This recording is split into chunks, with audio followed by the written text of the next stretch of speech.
Krishnashtami special కాబట్టి ఒకటి చెప్పుకుందాం కృష్ణుడి గురించి.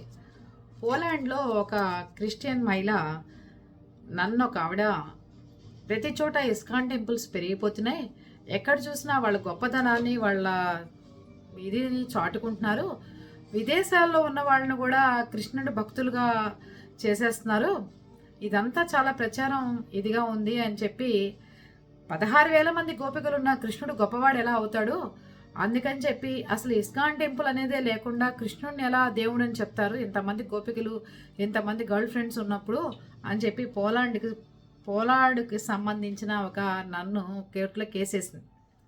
అప్పుడు ఇస్కాన్ టెంపుల్ నుంచి ఒక అధికారిని పిలిపించారు. వచ్చారు ఆయన, స్వామి మరి మీరు ఇన్ని ఇస్కాన్ టెంపుల్ కడుతున్నారు, ఇంత పరిశోధనలు చేస్తారు, మరి ఇంత గొప్పగా మీ కృష్ణుడి గురించి చెప్తారు, 16,000 గోపికలు ఉన్న కృష్ణుడిని భార్యలు ఇంతమంది ఉండాలి, ఇంతమంది లవర్స్ ఉండాలని ప్రచారం చేస్తున్నారా, మీరు అన్ని చోట్ల ఇలా గుళ్ళు కడుతున్నారు అని న్యాయవాది నన్ను వేసిన కోర్టులో, ఆ నన్ను వేసిన దానికి క్రిస్టియన్ మహిళ ఏదైతే కోర్టులో వేసిందో దాని గురించి ఒక న్యాయాధికారి వీనికి ప్రశ్నించాడు. అవునా సార్, అయితే ఒక పని చేద్దాం, ఈ నన్నునే పిలుద్దాం, ఈ క్రిస్టియన్ మహిళని పిలిచి బోను నుంచో పెట్టండి అని అడుగుతారు ఇస్కాన్ టెంపుల్ ఆయన. ఆవిడొచ్చి నుంచుంటారు. నుంచోగానే సరే మీరు నన్గా మారేటప్పుడు మీరు ఈ క్రిస్టియన్ మతంలో మీరు ఎలా ప్రమాణం చేస్తారు చెప్పండి అంటే ఆవిడ చెప్పడానికి ఇష్టపడదు. నేనెందుకు చెప్పాలి మీకు, ఏమని ప్రమాణం చేస్తే అది మీకు చెప్పాల్సిన అవసరం నేను లేదు అంటాడు. అప్పుడు న్యాయాధికారికి ఇస్కాన్ టెంపుల్ దగ్గర నుంచి వచ్చిన అధికారి చెప్తారు, సార్ ఇది మాత్రం నాకు కావాలి, ఇలా చెప్పించండి ఆవిడని చెప్పి పోలాండ్ కోర్టులో అడుగుతారు. అప్పుడు ఆవిడ చెప్తుంది, the nun is married to Jesus అని, నేను జీసస్ని పెళ్లి చేసుకుంటున్నాను అని ప్రమాణం చేస్తారు అని చెప్పారు. ఇది నేను ఒక బుక్లో చదివి మీకు చెప్తున్నాను, ఇది నా సొంత కవిత్వం కాదు, పిచ్చి పిచ్చి కామెంట్లు పెట్టద్దు, దేవుడికి సంగతి కాదు. 2011లో పోలాండ్లో ఈ కేసు రన్ అయిందనమాట. అది నేను ఒక పుస్తకంలో చూసి మీకు చెప్తున్నాను.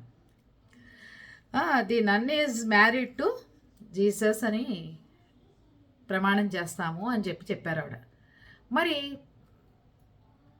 యేసు పుట్టిన దగ్గర నుంచి ఎంతోమంది నన్నులుగా మారారు, వాళ్ళందరూ ప్రమాణాలు చేసుకుంటూ పోతే అప్పుడు ఈ జీసస్కి ఎంతమంది భార్యలు ఉన్నట్టు, ఎంతమంది గర్ల్ ఫ్రెండ్స్ ఉన్నట్టు, మరి వీళ్ళు ఏం ప్రచారం చేస్తున్నారు మన కృష్ణుడి గురించి మాట్లాడేంతటి వాళ్ళ, మరి దీని గురించి చెప్పండి అంటారట అక్కడ ఉన్న ఇస్కాన్ టెంపుల్ అధికారి. అక్కడ ఉన్న వాళ్ళందరూ అవాక్ అవుతారట. మళ్ళీ ఇంకా పైగా ఏదైతే ఈ క్రిస్టియన్ వాళ్ళు పెట్టుకునే పెళ్ళప్పుడు పెట్టుకునే రింగు, ఈ నన్నులు పెట్టుకునే రింగు కూడా ఒకటే, పెళ్ళైన వాళ్ళు పెట్టిన ఉంగరం వీళ్ళు పెట్టిన ఉంగరం ఒకటే. వీళ్ళు జీసస్ దగ్గర ఈ మతాచారం ప్రకారం నేను జీసస్ని పెళ్లి చేసుకుంటున్నాను అని చెప్పి ప్రమాణం చేస్తారు అని చెప్పి రాస్తుంది దాంట్లో.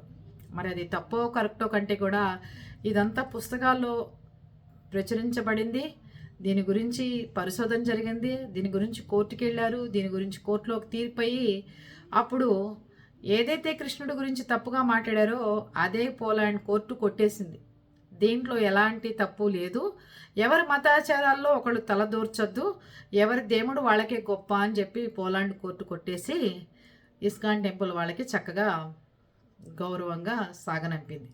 అదండి, ఏ మతాన్నైనా విమర్శించే ముందు వాళ్ళ మతాచారాలు వాళ్ళు ఎలా ఉంటున్నారు, ఎలా కాపాడుకుంటున్నారు, ఎలా ప్రవర్తిస్తున్నారని వెళ్ళాలి తప్ప ప్రతి ఒక్కళ్ళు హిందూ మతాల జోలికి వచ్చేస్తే ఎలా. ఇంకోటి చెప్పాలి, ఈ క్రిస్టియన్ మతం వాళ్ళకి కానీ ముస్లిమ్స్కి కానీ మనం వ్యతిరేకం కాదు, వాళ్ళందరూ మనం సోదరి మండలమే, అందరం వాళ్ళందరూ బ్రదర్స్ సిస్టర్స్మే.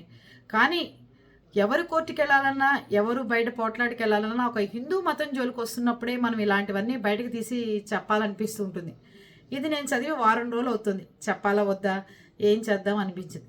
రేపు కృష్ణాష్టమి కదా, కృష్ణుడి గురించి ఇలా పోలాండ్ కోర్టులో జరిగింది, ఇలా జీసస్ గురించి మా దేవుడే గొప్పవాడు, కృష్ణుడు అంటే 16,000 గోపికలతో ఉన్నవాడు, కృష్ణుడు దేవుడు ఎలా అవుతాడు అని ఒక నన్ కోర్టుకి వెళ్తున్నప్పుడు అప్పుడు మనం ప్రజలకి తెలియపరచకపోతే ఎలా చెప్పండి.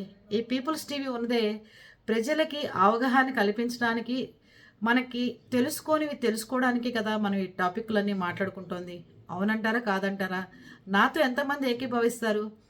ఈ కలికాలంలో శ్రీమన్నారాయణ్ణి అలాగే మనం నిత్యం కొలిచే దేవుళ్ళని పూజించుకుంటూ ముందుకు సాగితేనే మనకి ప్రశాంతత లభిస్తుంది.